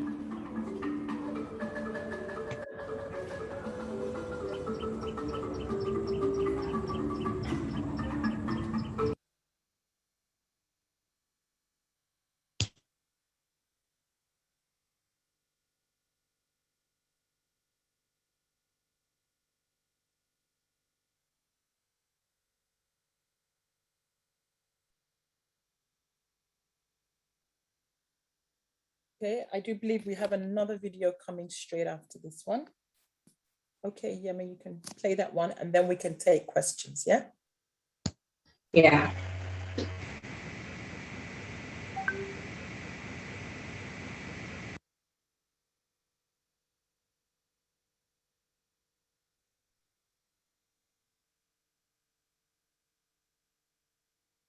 Beautiful and inspiring traditions in Africa that makes us stand out in the world at large. We also have the harmful, negative and dangerous ones. One of such tradition is female genital mutilation or cutting, FGM, which is wrongly called female circumcision.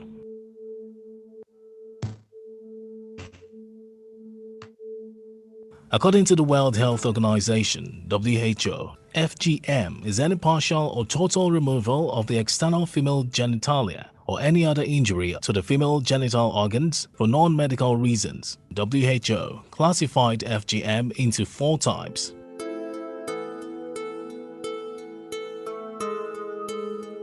Type 1 is called clitoridectomy. This is the partial or total removal of the clitoris. In very rare cases, only the prepuce, the fold of the skin surrounding the clitoris, is removed. Type 2. This is the partial or total removal of the clitoris and the labia minora, with or without excision of the labia majora. Note: the labia are the lips surrounding the vagina. Type 3 is called infibulation. This is the most severe form. Besides removing the clitoris, part of the labia minora and majora, which is the inner and outer lip of the female genitalia, is cut or repositioned. The vagina opening or edges is sutured and a little orifice is left for the passage of urine and menstrual blood. Women who had infibulation carried out on them would have to be de-infibulated or cut open again in the future before pregnancy can be possible. Type 4 is called unclassified. It differs from one culture to the other. In some cultures, it involves stretching the labia minora, that is the inner lip. In other cultures, it may involve pricking, piercing, incising the clitoris and labia, stretching the clitoris and or even the labia, burning the clitoris and surrounding tissue, scraping off the tissue surrounding the opening of the vagina, using hot water to numb the clitoris or massage.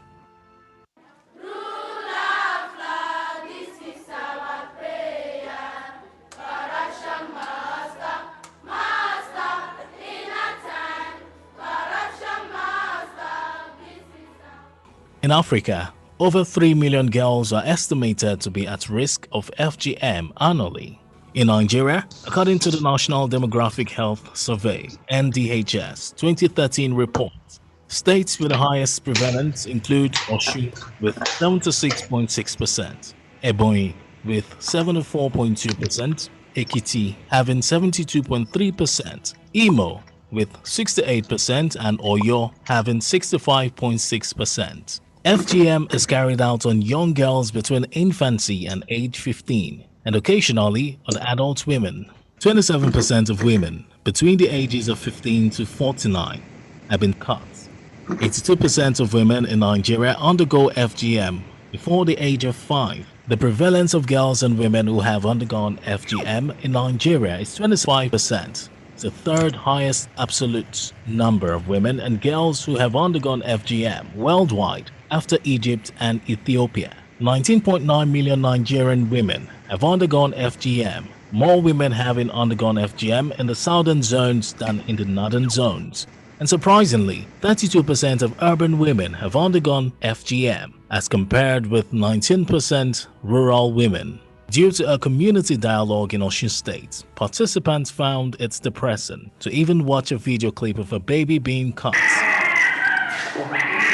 Hence, they, through their stakeholders, made commitments to end female genital mutilation.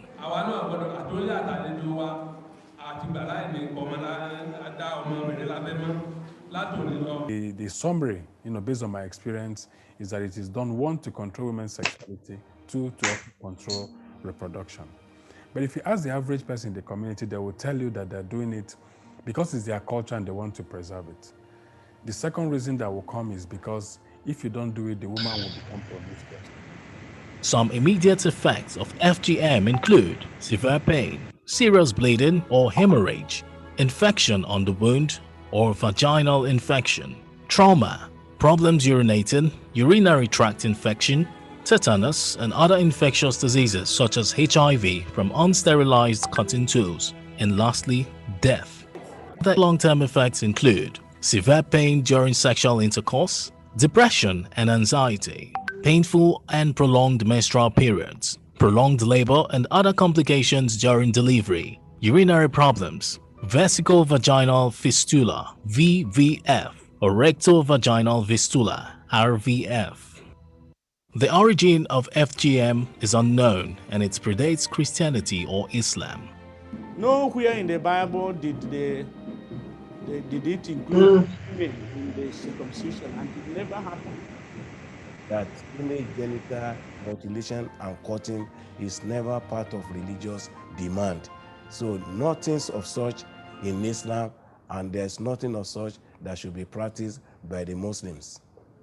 The good news is that social norms do change. When circumstances surrounding them change, just like the killing of twins that was stopped decades ago, young advocates are now standing against FGM in Nigeria.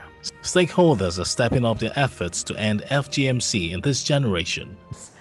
One, there is open discussion about the practice of FGM. Before now, it's a practice that people just don't talk about because it involves the part of an anatomy that people are not comfortable talking about, the female genital parts. So, but with constant dialogue with community members, with constant dialogue with healthcare providers, with constant dialogue with traditional and community leaders, people are now becoming aware that indeed this practice that they thought was positive for the protection of the girl child is actually harmful. And now they are beginning to have a rethink. We have communities that have declared total abandonment of the practice. So I think this is a remarkable achievement in the 3 years of implementing the program at the moment. But we're not there yet. It's still work in progress. It takes the consistent and committed effort of everyone to insist that education is more important and not mutilation. We must not rest until female genital mutilation and cutting becomes a thing of the past, never to be revisited again. Together, we can and will end female genital mutilation and cutting in this generation. Thank you. Thank you, Yemi Enquires, for the video. Gosh, that was very difficult to listen to. I'm glad I couldn't see it. And I hope I wish I shared the positivity at the end. I don't know how I feel about that. By goodness, let's hope something good happens, and we stop these practices. There are so many amazing things in our traditions. Personally, I don't believe this is one of them. And as we heard the Imam and the Reverend denouncing this horrific practice. Any comments? I mean, Don will want to say something. Don, can you go ahead before we continue? Yeah, sorry about that. Okay, so first of all, safeguarding is everyone's responsibility. You don't have to be a professional. You can just be a concerned member of the public. And we've got to work together in partnership to try and protect children and adults in need. So if a child does talk to you about FGM, it's important to listen carefully to what they're saying. Don't be judgmental. Let them know that they've done the right thing by telling you. Tell them that it's not their fault, the children at the end of the day. Say that you'll take them seriously. The last thing a child wants to do is to tell you something then just to be, dished off. And don't confront the abuser. That's not our job to do. Explain what you'll do next. You need to report it. Report what the child has told you as soon as possible. So if you think that a child may be at risk of FGM, or you suspect even that FGM has already occurred, then you must seek help and advice. Even if the FGM didn't happen recently, even if the FGM didn't happen in the UK. If you think a child is in immediate danger, you need to contact the police on 999 first of all. And if you're worried about a child but they're not in immediate danger, you should share your concerns. Share it with the police, share it with social services, share it with organisations who've got safeguarding as their primary thing, such as Saffron. But we can only do this if we work together. Thank you, Dawn. Thank you very much. Any comment from Ms. Adibola or anyone on there, please, or Saffron in general? Can I just make a comment? Yeah. Yes, please. Adibola, yeah. I just wanted to say that with FGM, one of the key factors, even in that video that was analyzed, lots of parents that have the idea of doing it, they think they want to protect the children. They want to stop them. They think that it will stop them from being promiscuous. It will stop them from running after boys and things like that. And it's a total misconception because those are myths. They're not true. They're not factual. So, we just want people to know that we're here to support as an organization. Those that are thinking about it, I don't think that we want to be able to support them to channel their thoughts to the right strategies, to the right ways of disciplining your children, of putting things into place to better their lives. We hear what you're saying, that you want your children protected, you don't want them to be all over the place. But this is what they say it is. It's child abuse. It is child abuse. And it is something that, shouldn't be happening in this day and age. But we don't want people to feel that, obviously, if you have that thought and you're thinking about protection, we want to help you to understand that there are other ways that you can protect your child. There are other things that you can do to support your daughters. But FGM is not the way forward. And that's what Saffron is here for, is to better educate people, is to give them better tools to be able to achieve even much better results in terms of bringing up their children. We're living in very perilous times. We're living in times where everything is now on social media. There's a lot of things going on. Parents are really scared about their children. They want to protect them, but this is not protection. This is what it is called. It is child abuse. And we just want people to know that we're here to support them. That's it. Thank you, and rightly so. This is quite a drastic way to want to protect your child. In fact, it's achieving the opposite. Instead of protecting your child, you're actually harming them. You're scarring them for life. So thank you very much, Mrs. Adibola. Any other comments, any questions at all, please? Mercy, can I just say something? It's not directly related to FGM. It's actually about breast flattening. This is a fairly new sort of information to the British nationals. It's been happening for as long as probably FGM. But the reason I brought it up is the fact that when I was doing some research on this, one of the reasons given for practicing breast flattening is so that young girls don't look like they're becoming women, they stay in children. And one of the reasons is that that if they look like a woman, then they're probably going to be more attracted to men and all the rest of it. Now, one of the reasons to do it is to stop these girls looking, being promiscuous and all the rest of it, and stops unwanted pregnancy. And the example I've got is in Cameroon. It's quite common in Cameroon for breast flattening to take place, but they've also got the highest teenage pregnancy rate in Africa. So it's not doing what it's supposed to do.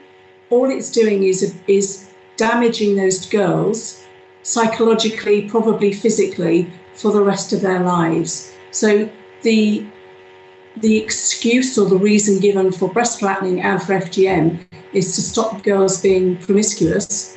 It's not going to stop them being raped if somebody's going to rape them. Yeah, thank you. That's probably a very harsh thing to say, but if a girl, or I mean, I'm not saying that boys can't be raped as well, but we're talking about girls and in the context of FGM. If somebody's going to rape them, they will rape them regardless of whether they've undergone FGM or breast flattening or whatever.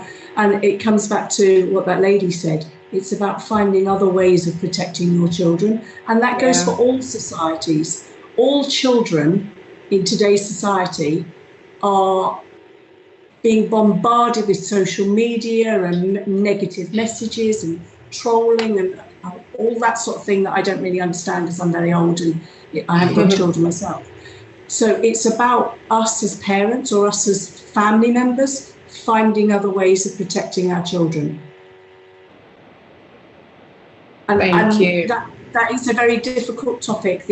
We were aware that this could be sensitive, but we really wanted to be brave and have that conversation and get the message out, the awareness out. Thank you, Mercy. Thank you. Thank you. Are there any comments or questions or inputs? Anybody wants to share their story? I would like to say something. I think a lot of people have this notion that FGM is for, a lot of people I speak to, they think it's for younger girls. But I know that for a fact, a friend of mine, I think we were in our early 20s when she was whisked away. This was out in Nigeria. She was whisked away. And to be honest, I didn't know when she said what she was doing, it was a cultural thing. It was going to be, it was a very big ceremony that was held and blah, blah, blah. And it was after it was done that I realized what it was. But she was much older, you know. So I think it's really great if awareness is spread for people to understand that it's not just young ladies or young girls who this is happening to. Because she was quite matured, and you know, this would have been somebody that has already started, you know, living the life of a woman, a young woman, if you know what I mean. So I'm thinking at that stage, you're now having to have your body treated in such a way. I think it's only right that, you know, that message gets out there. And what would somebody above the age of 18, obviously in this country, can't just be whisked. Well, let me not say can't, because they possibly can. Sometimes you're tricked into going abroad. You don't always know why you're going abroad. Yeah. So what would we look out for? You know, obviously us as an organization, people come to us. But what would be some of the red flags, if you like? Have I frozen? You're saying red flags for somebody who's a little bit older? Yeah, well, so the person that I'm talking about, this was in Nigeria, but I'm saying like from here, let's imagine I'm standing in the airport, for instance, you know, what are the flags? How would you know somebody that is being taken home or taken abroad to have such a practice if they're not, you know, because sometimes they're not going to be able to come out and say, look at what's happening to me. Sometimes they may not know.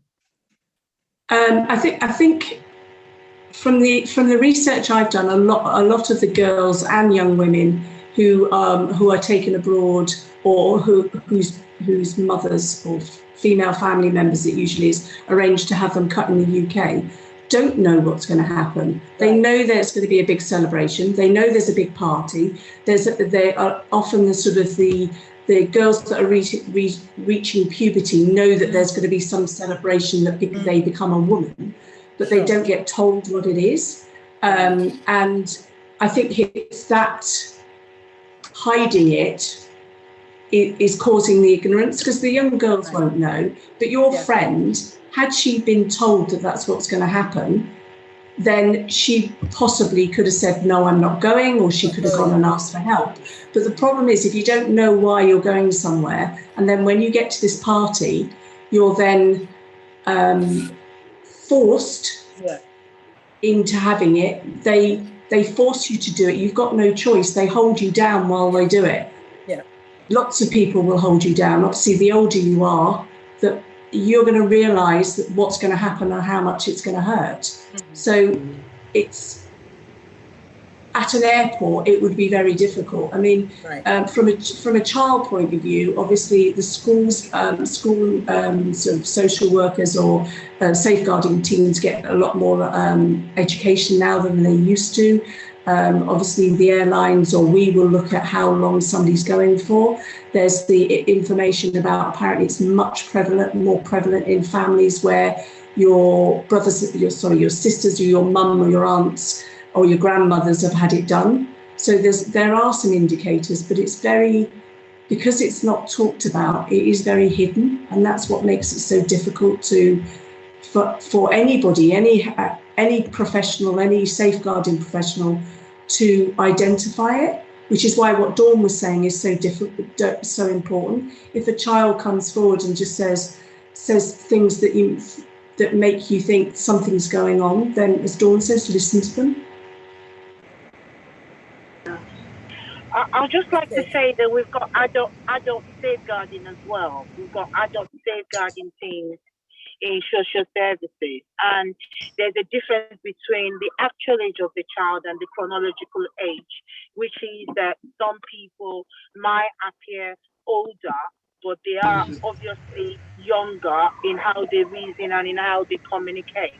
And I think it is all of our duty to be able to highlight those concerns. I understand where Giz is coming from in asking this question, and I think you're right. The person that just finished speaking is going to be incredibly difficult to be able to help anyone, obviously, in terms of what the signs could be or what they should look out for. But I guess one of the key things is that there are adult services, and you could request, obviously, your consent that this person is assessed, and maybe they've got some learning difficulties and things like that. Because when we talk about children themselves, any child from the age of 16, there's what we call Gillick competence or Fraser, which is that they have obviously a right to be able to say, this is what's happening to me, and we have the right to listen to them, and they have the right to voice out their wishes and feelings from that age onwards.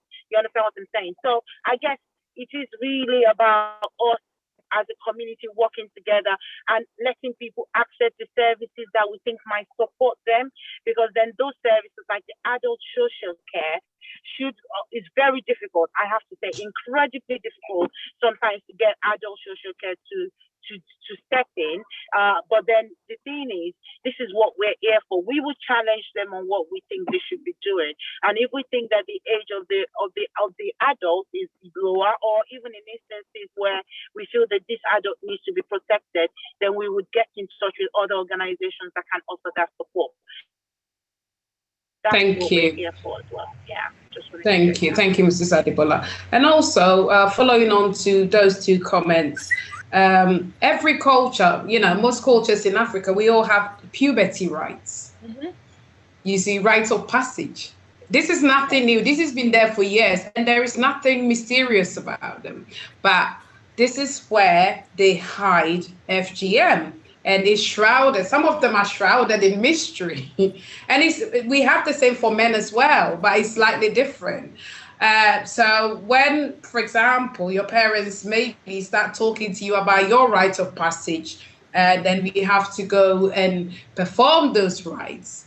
And if you're where your big sisters, your mother, your grandparents have had this done, then maybe you should start thinking along those areas. So awareness session like this, we must highlight these bits and pieces. I'm not saying all puberty rites do that. Far from it. I'm Ashanti, we have it, but it's mainly dancing and eating and stuff like that, just building you up and telling you how beautiful you are. It's a beautiful it's a beautiful rite if you get to experience it. There's no FGM there, but this is where normally the FGM sits within puberty rights. So we should make the public aware. So gives your question. If parents start talking about puberty rights to you, yes, and that you're gonna have a party, yes, and like Janet said, it normally happens in families where the grandparents, the parents, it's almost like a vicious circle, the abuse turning into an abuser. Mm-hmm. So if it's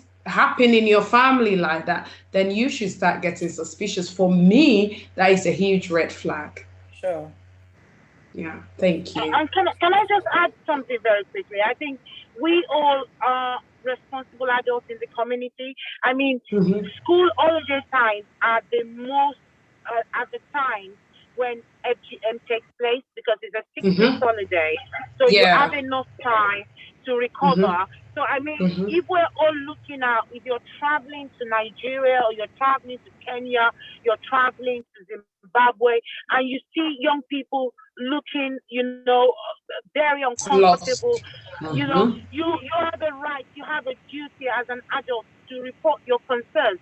What you would do is, they might do an assessment and say that, well, your concerns are not validated. But however, it sits right with you as an adult that you have actually reported that. It's not right for us. We all are responsible for these young people. You will see them at airports because this holiday time, normally summertime is the most prolific time when we get referrals on FGM. The Christmas holiday is not as because it's only 2 weeks, because you have a longer time. They want them to recover before they bring them back. So they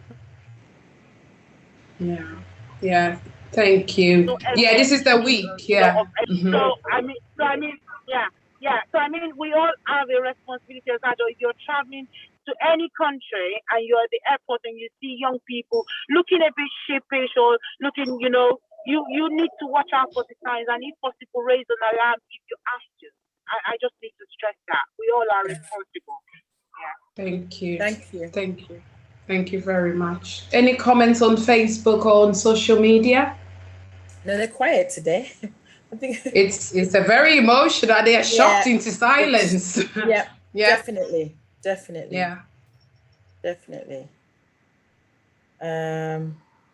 None here. Let me just check.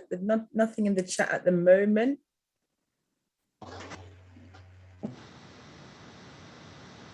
Yeah, very quiet. Yeah, that's okay. So I like what you said, and it does it reiterates what Adebola was saying, which is from the question that I asked. For me, it's about knowing the signs. So I guess come end of August, first week of September, where a lot of these young people will now be coming back, I think that's when our blinkers needs to be open and really focused, because they will be coming back, and I'm very sure they will be told not to talk about their experience. So we might be dealing with young people who are internalizing the trauma that they have gone through, and I just want to say, for anybody that's listening, we can't stress enough. Saffron is here. We are on hand, to be there for you, to take on board whatever it is that has happened. We will be able to guide and support you.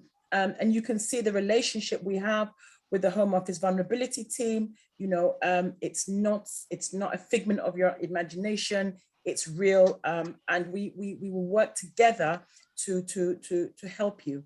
So I thought I'd put that out there. I'm a bit weak today. It's normally we're jumping up and down on this program. It's the subject. Today's been a bit of a hard one, but not to say that we won't deal with it, and it's not to say that we will run away from your questions and any situation you find yourselves in, but we don't want you to feel you have to struggle alone. So yeah, thank you, Mercy. Mercy, can you hear me? Yes, I can. Yay, Yes. finally. Something's been off with my my headset. This is trying to form here. How, or is it possible that because this is really the like Debola said, the season, so to speak, when you have families at the airport who are of African descent, is it possible for officers to have a more focused eye, pay more attention, ask certain questions, you know, what we call those difficult questions, to try to speak with the young people as well? So, you know, when we come to the airport, and I have passport for my children many times to talk to me, and I present those. But can we look at where they speak with the young people more? So just simple questions: are you going away? Are you know, those questions that will then bring out one or two lines that will spark some alert. Yeah, they do that. A few years ago, I think between 2013 and 15, I was doing embarkations, and you know, these were some of the questions we would ask, and we would try and start a conversation with the young people in there. And normally we call it random stops, but they're not always random. You know, there will be reasons behind it, but we call them random stops. It doesn't happen these days. It doesn't happen all the time. Those days we had the manual checks. Now we have a different system. It's the API system, but there are stops and there are random stops. It's done, but not all the time. I have to say, there will be people watching. They might not even be wearing immigration uniform. So we work with other agencies. So there are ways around it. There are people, and Mrs. Adebola said some passports are marked. There are markers on some people. So we have different systems, that information that we share with other departments. So there are ways of doing it, which I can't really talk about. We share intelligence, that's what I would say, but we don't always stop everyone. But when they are coming back, unfortunately, they do speak to every single person, because I remember my son was 6 and we were returning from Turkey, and they asked him a question. I tried to answer. They told me not to. So it does happen. Yeah. Oh no, I was just talking to him. In fact, I think in Singapore or somewhere, I was actually told to take 2 steps back. Yeah, it was awful. Yeah. They don't joke. They told me to take 2 steps back whilst they asked the child questions. And I said, well, but I'm an appropriate adult. He said, but we need to speak to the child. He was, I think, about 8 or 9 at the time. It does happen. It does happen. When you're coming in, every single child is spoken to now. I think since Victoria Klimbier's report, the review came out, they started talking to children. In fact, they will pick up the passport and go, oh, what's your name? Oh, your photograph. Ooh. And then they will talk about your hair or something. And that's how they speak to the children. But when you're going out, it's different. Not everybody gets spoken to, I understand. But we do have ways, if there is intelligence, if there are markers, there are a few ways they use, but the families don't always get stopped. So yeah, I'm sure I will look into that. I will take that with me. Do you want to add anything, Janet? I will look into that and get back to you. So we work for immigration enforcement, but another sort of arm of immigration is Border Force. So they're the ones that you would see when you come through the airport and you show your passports. They do awareness campaigns every summer at the airports to highlight and give out leaflets about FGM and what to look for and things. So if they've got any concerns or anybody raises any concerns with them, then they will deal with it before the flight. The airlines are also told what to look for. And if they've got any concerns about a passenger, and that could be, that's not just necessarily FGM, that could be anything really. If they've got concerns about passenger, then they will either speak to Border Force and or the police. Yeah, thank you. Yeah, but I will try and liaise with our Border Force colleagues and see if they have something actually in place. Can you hear me?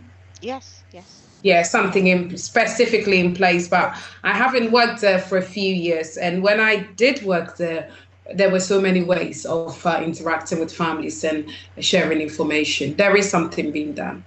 Thank you. Awesome. Thank you. I think there's a very important point I want to make on FGM, and I think it's very important to our community that they hear this, that, it is actually a crime to do this on anybody, and it is punishable by a prison sentence, and you would also have a criminal conviction that could affect your work in the future. Obviously, if you're done this to any child, this cruelty to a child, and it could affect your ability to be able to practice in your field. So the ramification and the backlash of this is so huge that it isn't the best option to consider when you're thinking about, because a lot of people we hide under the guise of, we want to do it to protect the children. We don't want them to be wayward. We don't want them to. There are a lot more things that we can support you with as Saffron that will help you to instill the values of what you want to bring in your children, to respect themselves and to be proper young people that will be be contributing to their community in the future. But the ramification and what this will do to your family is too huge to step into.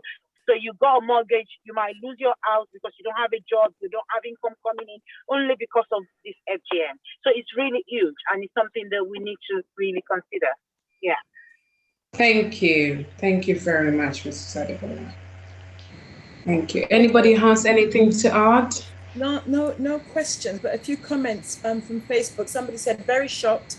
I didn't even know there were different kinds of this inhuman treatment.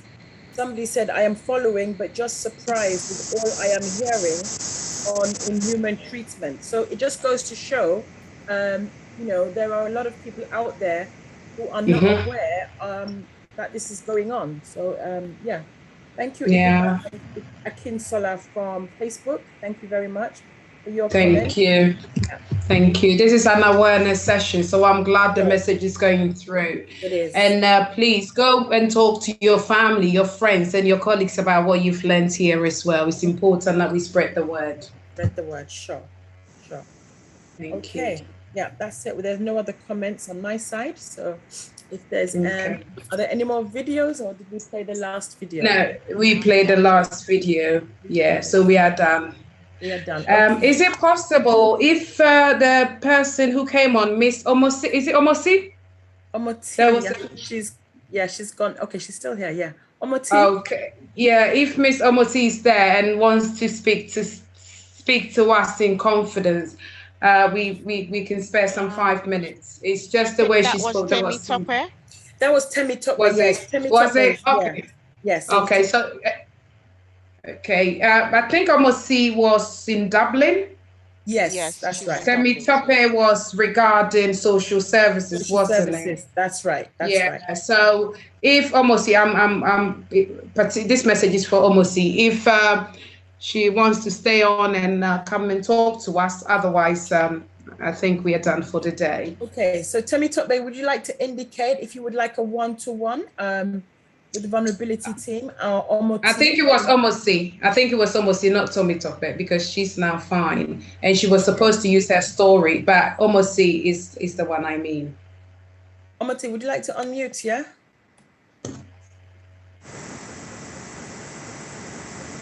There you go. Yeah, I'm talking on behalf of somebody, so until I do with that person, then I'll get back to you. Fantastic. Right. Can you please keep on and stay in contact with Saffron so that we make sure this person is safeguarded? Thank you very much for coming today. Thank you. Thank you, Omosi. Hello, Temi Tope. Is it possible to speak, have a private conversation? It's about immigration, not the social services or anything. Yes. Yes. About immigration. Today's topic is specifically on what we've talked about today. What we are going to ask you to do, Temi Tope, is if we will send you the inquiry form But what we'll do is, if you email us, what we'll do is we'll send you the email. If you can email us, and then we can do this outside, because today's session is specifically for the topics that we've covered today. So what your question, is it about the topics today, or is it no, it's not about today. Yeah. Awesome. That's not a problem. What I would do is I'll get one of the team to contact you, and we will get you on the third Saturday in August, if somebody can give me that date, when we will be on, and then we can put you in a one-to-one on that day. Is that okay? Hello? Are you there? Yes, that's okay. Yes, that's okay. But yeah, if you can't wait until August, then obviously we can still get you in contact before August, if that's okay. Yeah. Okay. Yeah. All right. Okay. Thank you. Yeah, and she can also send the query through the inbox as well. Yeah, that's the inbox. Yeah. Yes, that will be the 21st of August, which is our next session, which I have just been told.